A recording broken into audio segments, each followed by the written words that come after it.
This Slinky Fiber Baitfish pattern is a quick and easy profile presentation. By repeating the same technique to tie in just a few colors of the material, you can have a ton of these streamers ready to go for the upcoming season.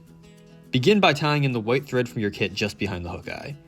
All of the materials that make up this pattern will be added near the front of the hook shank, so there's no need to lay down much of a thread base.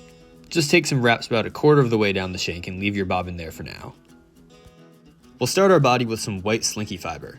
Pull out a sparse clump, and keep in mind that this material will be double over when tied in, essentially doubling the thickness of the clump you're looking at. Tie the midpoint of the clump in where you stopped your thread, ensuring it stays on top of the shank at this stage. Then fold the front-facing section directly on top of the back-facing strand, making more wraps to secure. Next, grab a strand of green slinky fiber of about the same thickness. Tie in so that it matches the dimensions of the white, and again fold over the front-facing strands. Unless the length of the fibers get in the way, I don't really worry about trimming anything at this stage.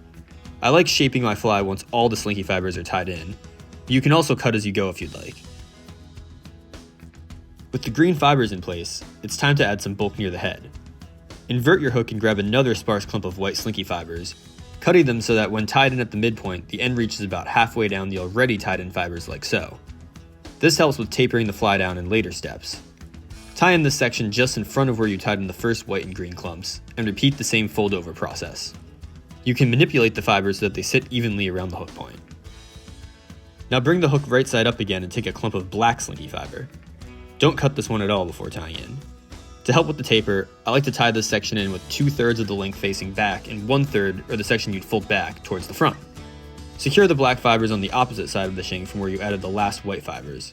Then, you guessed it, fold the front facing strand back and make more wraps to lock in. At this stage, we're done adding slinky fiber. Cover the folded lumps of your black and white fibers with thread, creating a thick layer covering the fibers the best you can. Shorten up your thread to make tight, precise wraps over the exposed materials.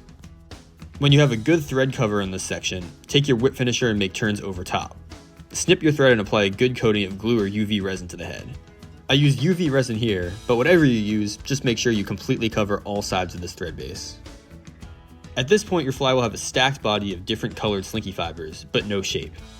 To create a baitfish profile, I like to remove the fly and move it around in my hand as I go at it with some scissors. The main bulk of the fly should be a bit behind the head, and then taper on top and bottom as you go towards the tail. You also want a fairly thin profile, so trim up the sides as necessary. Holding by the hook and trimming is helpful, as is gathering the real fibers together and holding in your non-scissor hand to taper the tail. The result should be something like this.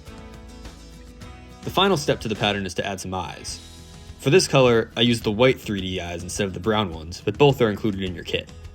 Apply a few drops of super glue to the spot right behind your thread head, then press down firmly for a few seconds to apply.